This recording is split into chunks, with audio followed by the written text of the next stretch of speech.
تو اب جس اللہ کی یہ کوالٹیز ہیں اس کے مقابلے پہ اگر کسی اور کے ساتھ وہ چیزیں وابستہ کر دی جائیں تو اس سے بڑا کوئی جرم نہیں ہو سکتا. اور یہی اللہ اس چیز کا حقدار ہے کہ اس کے ساتھ شدید محبت کی جائے، دلی محبت آخری درجے کی، جو کسی اور مخلوق کے ساتھ نہیں ہو سکتی.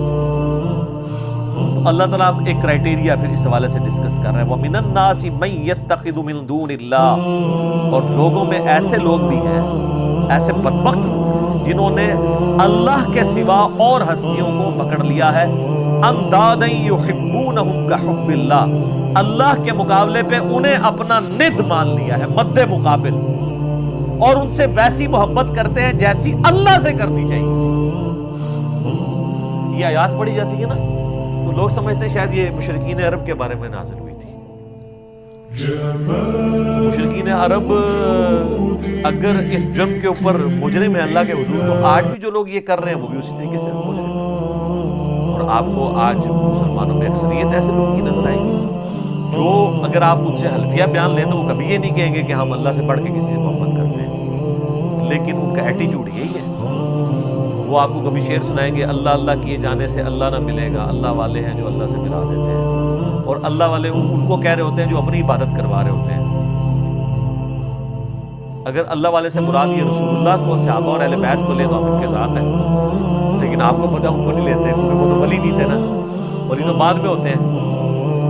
وہ اللہ والے ان کو کہہ رہے ہوتے ہیں جن سے تجوید سے اگر آپ نماز سنیں تو نہیں سنا سکتے، اور ترجمہ تو بھول ہی جائیں کہ وہ سنا سکتے ہیں. ہاں وہ یہ کر سکتے ہیں کہ سجے پاسے اسلام پھیرے تھے سارے حافظ ہو گئے، کھبے پاسے پھیرے تھے سارے ناظرہ ہو گئے، وہ کہتے ہیں نا جی پیچھے نیت کی.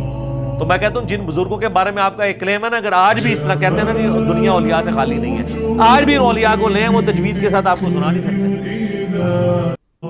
وہ آپ کو سنت اذکار نہیں بتا سکتے صبح شام کے جو نبی علیہ السلام نے تعلیم فرمائے ہیں. فرض نماز کے بعد کے آپ کو 2-3 اذکار بتائیں گے، 17 نہیں بتا سکتے، ان کی تربیت ہی وہ نہیں ہوئی بھی.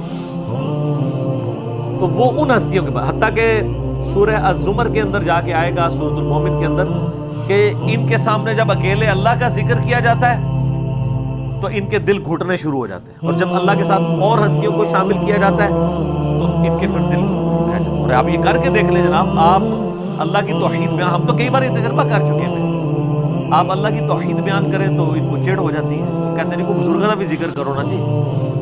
بلکہ ہمارے ایک سیالکوٹ میں بڑے قریبی بھائی تو وہ ایک بریلویوں کی مسجد میں امام تھے، تو جب اللہ تعالیٰ نے ہمیں قرآن کی توحید کی طرف راغب کیا تو دعوت کی برکت سے انہوں نے بھی حق قبول کیا. تو ظاہر وہ اناؤنسمنٹ تو نہیں کر سکتے تھے، تو انہوں نے بار توحید کے اوپر درس شروع کیا قرآن کے اندر، جو قرآن کی آیات ہیں اعلیٰ حضرت کا ترجمہ رکھ کے. اب تو کسی کو تکلیف نہیں ہونی چاہیے. تو 2-4 دن تو توحید برداشت کی انہوں نے، اور پھر بابے جو ہے مسجد کے اکٹھے ہو کے انہوں نے کہ ایک جناب اللہ نہیں دھوندے رہتے ہو ہر ٹائم، وہ بزرگوں کا بھی ذکر کریا کرو. یہ دیکھیں پنجابی کا محاورہ نے یوز کیا، ہر ٹائم اللہ نہیں دھوندے رہتے ہو، استغفر اللہ. تو ان کو اتنی چڑ ہوتی ہے، اور یہ حقیقت ہے کہ ان کی محبت ان ہستیوں کے ساتھ زیادہ ہے.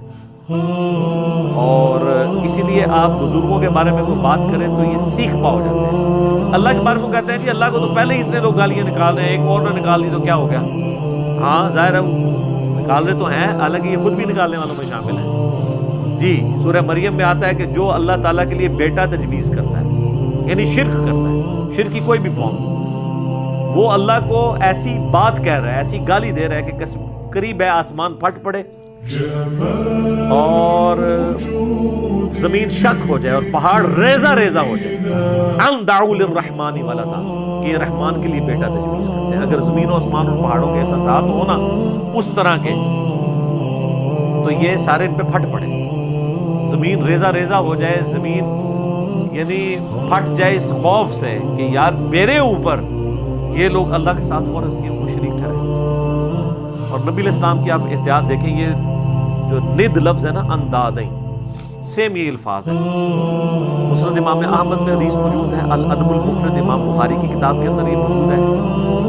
ہم نے اپنے ریسرچ پیپر دعا صرف اللہ ہی سے اس کو بھی ڈالی ہوئی ہے. ایک صحابی نے نبی علیہ السلام کو آگے کہا، ما شاء اللہ و شئت یا رسول اللہ، اے اللہ کے رسول جو آپ چاہیں اور جو اللہ چاہے.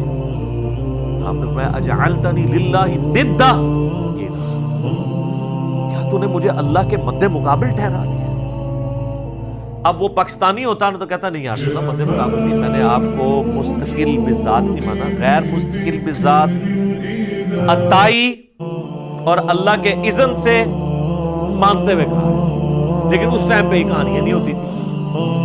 صحابہ کرام تو بولے والے مسلمان تھے نا، یہ ساری شیطانیاں ان کو تو نہیں آتی تھی۔ تو آپ میں قل بل ما شاء اللہ وحدہ، بلکہ کہہ جو اکیلا اللہ چاہے۔ ایک بریلوی عالم تھے تو میں نے ان کو یہ حدیث بیان کی نا، ان کا جی آپ کو اس حدیث کا مطلب نہیں سمجھا ہے۔ وہ کہتے ہیں اصل میں نبی اسلام نے پوچھا ہے کہ اے میرے پیارے صحابی، ایسا تو نہیں آپ مجھے خدا مانتے ہو؟ میں نے کہا جو آگے الفاظ تو کچھ اور بتا رہے ہیں۔ اس کے جواب میں تو صحابی کہتا نہیں یا رسول اللہ میں نے آپ کو خدا نہیں مانا، خدا کا بندہ مانتے ہوئے کہہ رہا ہوں یا رسول اللہ ماشاء اللہ وشیتا۔ میں نے کہا آگے جو الفاظ ہیں قل بل ما شاء اللہ وحدہ، کہ اکیلا جو اللہ چاہے۔ اگر آپ کی بات ہوتی نا تو وہ صحابی کہتے کہ نہیں میں آپ کو اللہ کا بندہ مان کے کہہ رہا ہوں، تو حضور کہتے ٹھیک ہے کہتا رہے۔ آپ تو بالکل الٹ بات کہہ رہے ہیں، نہیں مجھے نہیں شامل کرنا ذات، تکوینی امور میں نہیں کرنا، تقدیر سے جو ریلیٹڈ ہے۔ ہاں باقی دین کے معاملے میں تو بخاری مسلم میں کہ یہ حدیث ہے، جب نبی علیہ السلام سے پوچھا گیا کسی معاملے کا صحابہ کرام نے، اور صحابہ کرام سے آپ نے کاؤنٹر کوسچن کیا، ان کو نہیں معلوم ہوتا تو کہتے تھے واللہ ورسولہ اعلم، اللہ اور اس کا رسول بہتر جانتے ہو۔ ٹھیک ہے، دین اللہ اور اس کے رسول سے سیکھنا ہے۔ اور اسی کو سپورٹیو بخاری مسلم کی حدیث ہے کہ اللہ تعالیٰ عطا فرماتا ہے میں تقسیم کرتا ہوں، وہ آدھی حدیث بیان کرتے ہیں، پوری حدیث اس طرح ہے کہ نبی صلی اللہ علیہ وسلم میں اللہ تعالیٰ جس کے ساتھ خیر اور بھلائی کا ارادہ فرماتا ہے اس سے دین کی فقہ عطا فرما دیتا ہے، اور اللہ دیتا ہے اور میں تو تقسیم کرنے والا ہوں۔ یعنی مجھے بھی جو دین اللہ نے میرے ساتھ بھلائی کا ارادہ کیا، مجھے دین کی سمجھ عطا فرمائی ہے، تو یہ اللہ نے عطا فرمائی ہے، میں تو صرف تقسیم کرنے والا ہوں۔ انما وہ اس میں یعنی الفاظ جو ہے نا بخاری مسلم کی حدیث کے کہ واللہ یعطی وانما انا قاسم، اللہ دیتا ہے اور میں تو صرف تقسیم کرتا ہوں۔ تو وہ انہوں نے جناب اس دو لفظ پکڑ لیے تو اعلیٰ حضرت نے شعر لکھ دیا، رب ہے معطی یہ ہے قاسم، رزق اس کا ہے کھلاتے یہ ہے۔ وہ رزق کے اوپر لے گئے اور تکوینی امور کے اوپر، حالانکہ یہاں پہ دین کا معاملہ۔ اس میں میرا یوٹیوب پہ ایک کلپ بھی ہے اللہ نبی وارث، اس میں میں نے کئی ایک احادیث بیان کی ہیں اس حوالے سے۔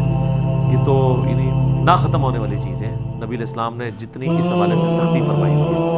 وہ مسلم شریف کی جو حدیث بڑی مشہور ہے کتاب الجمعہ چیپٹر میں، ایک صحابی نے نبی علیہ السلام کے سامنے تقریر کرتے ہوئے کہہ دیا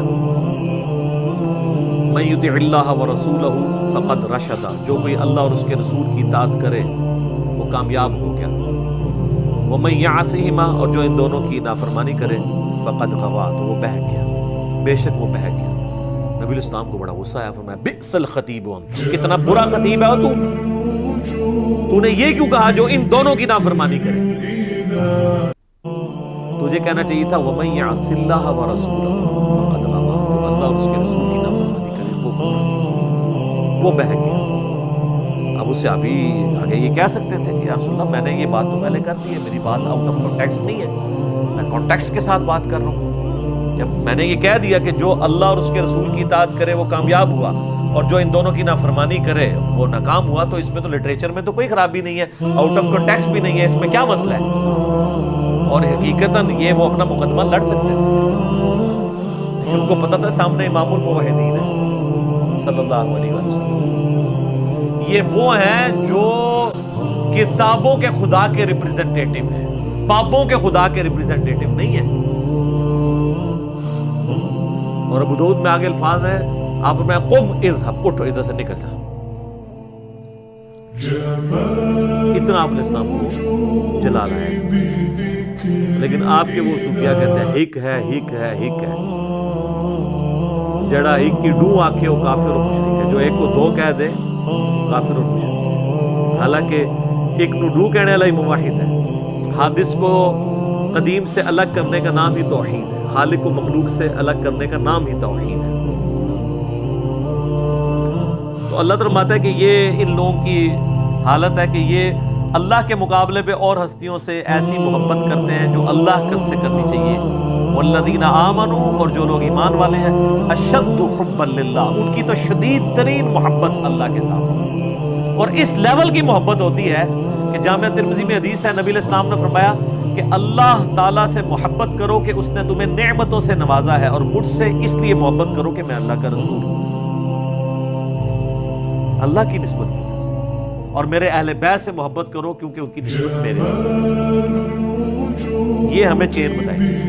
یہ کہتے ہیں جی وہ شیخ احمد سرندی جن کو مجدد الافسانی کہتے ہیں، وہ کہا کرتے تھے میں تو اللہ کو مانتا ہی اس لیے ہوں کہ وہ نبی کا رب ہے، حالانکہ قرآن میں بالکل اور بات ہے، یہ الٹ بات کی ہے۔ قرآن تو کہتا ہے لَقَدْ مَنَّ اللَّهُ عَلَى الْمُؤْمِنِينَ إِذْ بَعَثَ فِيهِمْ رَسُولًا، یہ اللہ کا احسان ہے کہ اس نے مومنین میں رسول کو بھیجا ہے اپنی شناخت کے لیے۔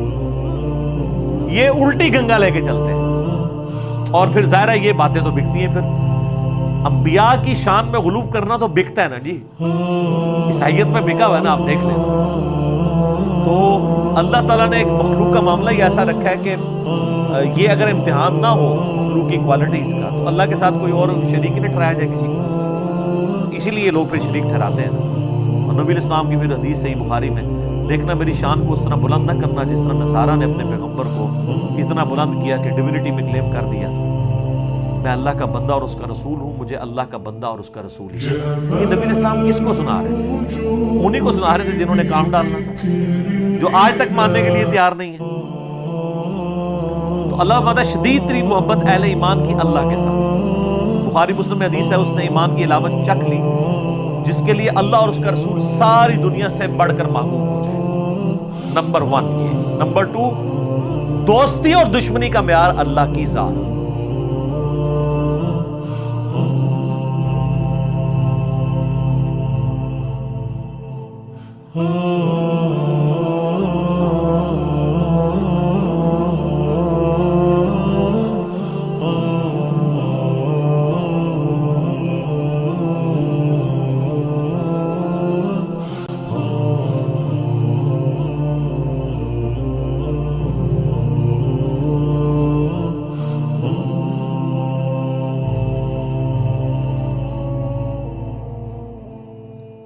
جمال